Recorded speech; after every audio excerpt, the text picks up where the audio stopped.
Well, greetings. Welcome back to our study on becoming God's people, where we look at the books of Genesis through Deuteronomy and ask how they can help us become a better version of God's people. This week we are looking at Exodus 21 through 24. My reflection for the week is on Exodus 35, but it is basically the same information that is in Exodus 25. I just like the order, the structure a little better, so I went with Genesis 35. Next week, I'm going to talk about why Exodus 25 through 40 really is a repetition of the same material. So next week, I'm going to talk about more about why I chose this passage this week.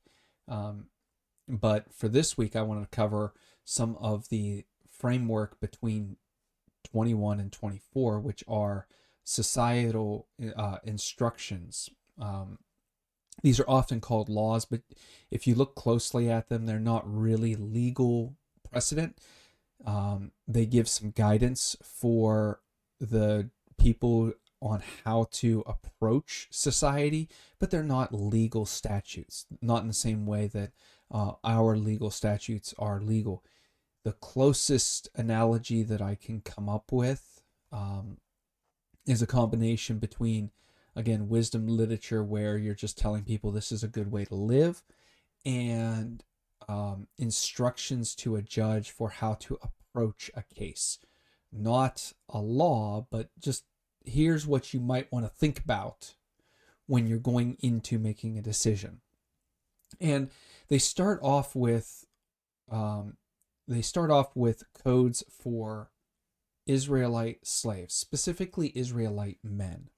Now, slavery in general is understandably a delicate subject, especially the way that American slavery operated for the better part, or for 200 plus years. We need to be aware of that. We need to be aware of our own history in with American slavery, and we need to be cognizant of the fact that there is still slavery practiced in many parts of the world. But this specific brand is different, and while it only talks about Israelite men, we again should recognize that these are not law codes. These are instructions, and they are instructions with a point. These codes talk about the fact that a slave can only be held for 6 years, and in the 7th year he must be set free. Now we're going to notice that a slave here is somewhat different from what we would understand as slavery, where a person is literally property. The person here is not literally property, but we also know that these instructions only seem to apply to men.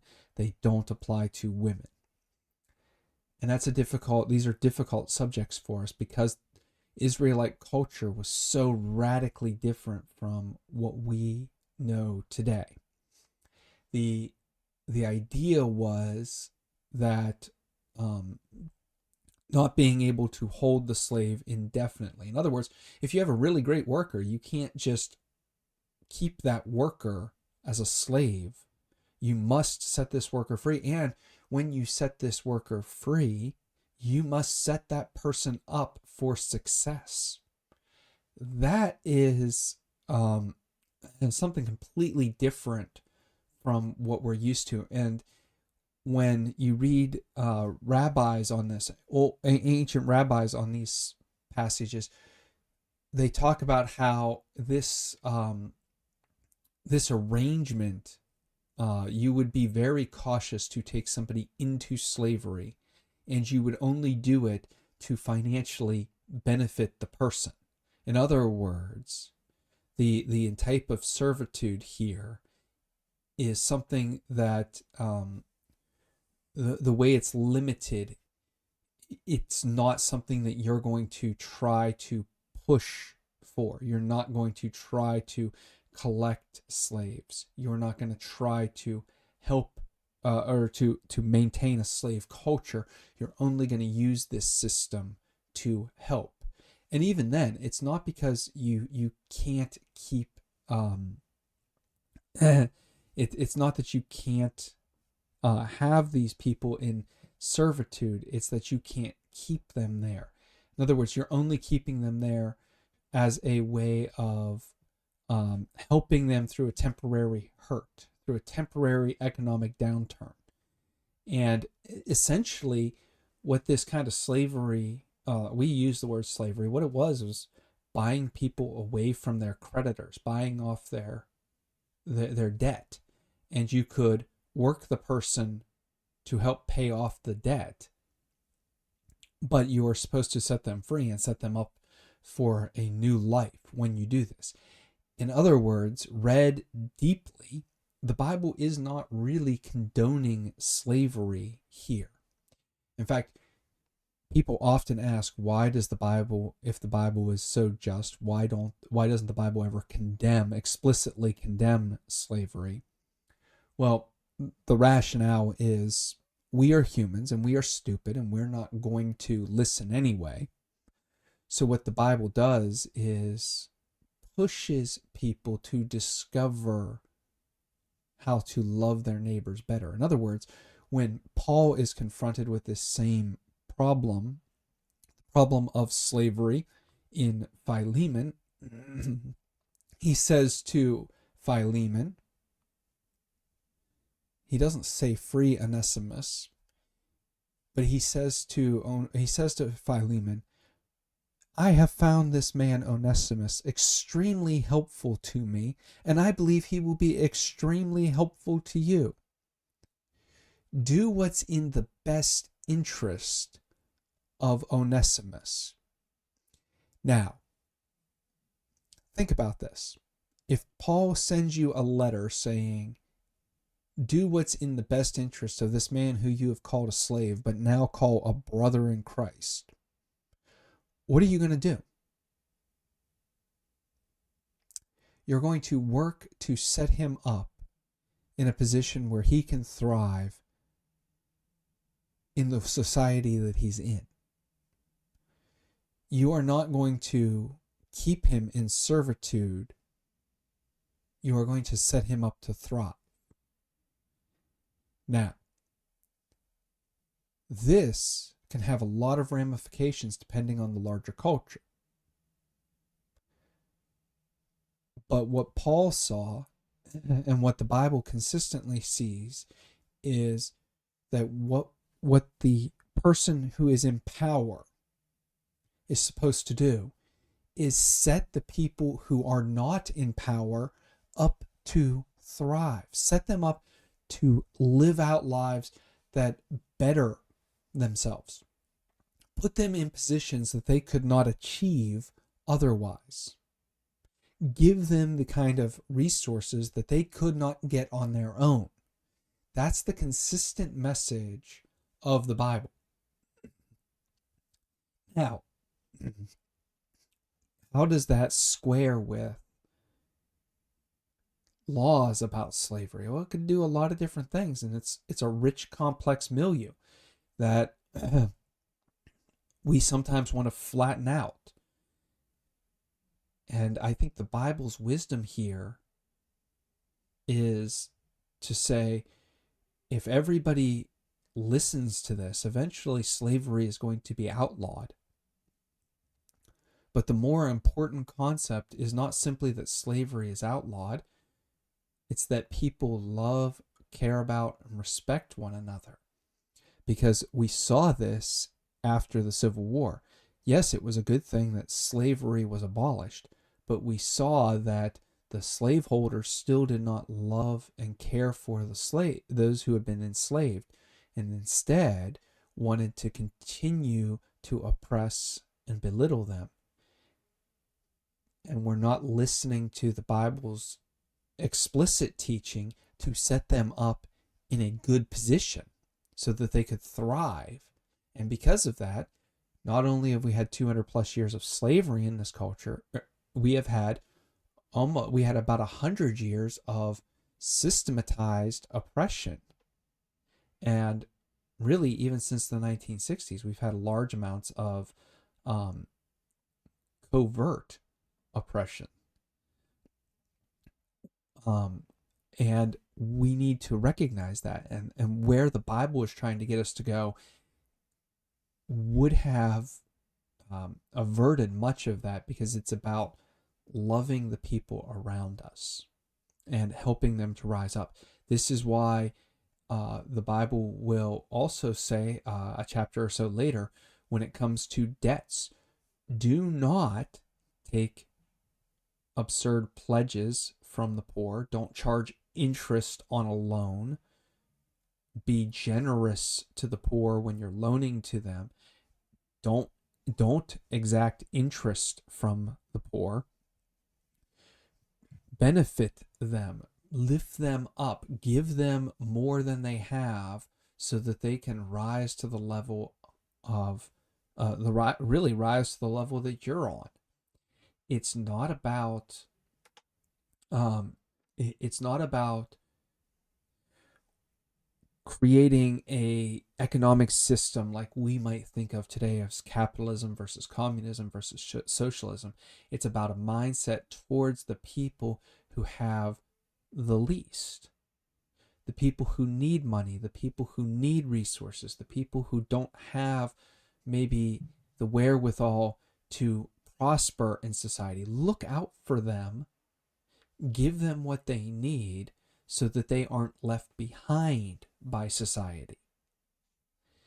Again, this is not an easy problem-solving measure. Like some people want to flatten this out to make it rather just abolish all loans and abolish a lot of our financial system. That's not the right answer.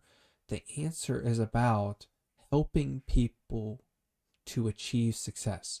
For some people, that is giving them direct handouts because they don't have the wherewithal to help themselves.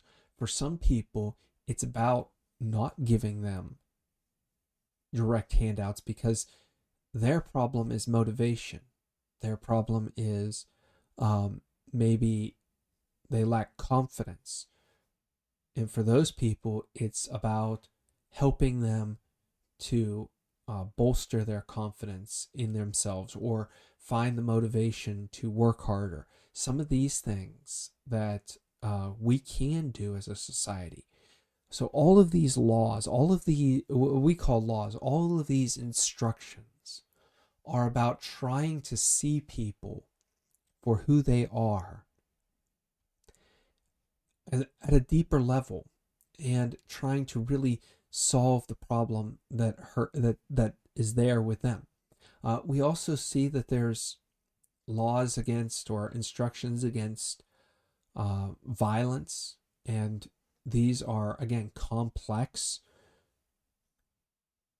People have been thinking about some of these for hundreds and thousands of years with no clear answer. The great example is that if someone strikes a woman who is pregnant, and it says and the baby dies, but we don't know what that means. Does it mean that the baby is stillborn? Does it mean that she miscarries? What is included in that? In other words, there's a lot of tension there that's not evident until you really start thinking about it. But it's a jumping off point for saying life is important in this world, and we need to be people who protect the lives of people. We cannot be people who are prone to violence, committed to violence, or allowing violence to persist in our society. The Bible's instructions are to mitigate violence. Again, I saw a great quote from some rabbis. They were wrestling with a lot of these same issues, and they said a court that would execute somebody, one person, in 7 years is dishonest or corrupt. And some rabbis took it even further and said 70 years, and a couple even took it further and said that they should never sentence somebody to death. And other rabbis jumped back and said, well, that's going too far. And you see how they're wrestling with this, but the whole of it is we should be very slow to execute someone, because even that is is bringing about a culture of death. It's a culture that celebrates death, and we need to be about celebrating life and preserving life, even the lives of people who we might not think deserve life. We have to be slow in our execution of justice and vengeance and death. And all of this is wrapped up in these chapters that we tend to glance at and overlook because we see them as ancient law codes. But what they're about is teaching us wisdom to see people as people, to see people as living beings who reflect God in this world, or at least are supposed to reflect God in this world, and how to treat them in a way that is the most caring, the most loving, the most gracious. We also see laws in here about preserving religion, and some of the things that we see in these chapters that sound harsh or inhumane or just downright awful is because we're not thinking about this in terms of wisdom literature written to people who are of a completely different culture than we are. In other words, some of these things that, like a witch should be stoned, or really it says, do not suffer a witch to live. Now, for us, that means something different than it would have meant to ancient Israel. And the idea of directly killing these people clearly was not meant to be taken extremely literally. We see witches living in Israel. What it was about was stamping out worship that isn't correct, worship of deities and other modes of other, what we would say, religions, stamping them out, but stamping them out in a way that was, again, just and humane. It's hyperbole. There's a little bit of hyperbole in these chapters that you have to just understand that it's there, saying to people, you need to recognize how important our worship is and not allow yourselves to be taken in by other types of worship, other cultures that are going to lead to cultures of death and destruction. Instead, you need to be this culture that is set apart for God, preserving life and loving neighbors. And we see this most directly, I think, in the rabbis who wrestled with these passages far more than Christian tradition ever has, or at least has until recently. The rabbis, ancient Jewish rabbis, wrestled with these problems quite a lot. And it's, I think, only now that Christian interpreters are starting to read those rabbis that we are starting to also wrestle with these passages in a way that is more reflective of what their original intent was. So that's kind of a long, rambling introduction to chapters 21 through 24. We're going to pick up with the building of the tabernacle. Specifically, I'm going to look at the donations for the tabernacle and what those donations were like, and what that, what I think about when I read those passages. But if you have any questions or comments, feel free to let me know and get back to me. And until we meet again, I will say God bless.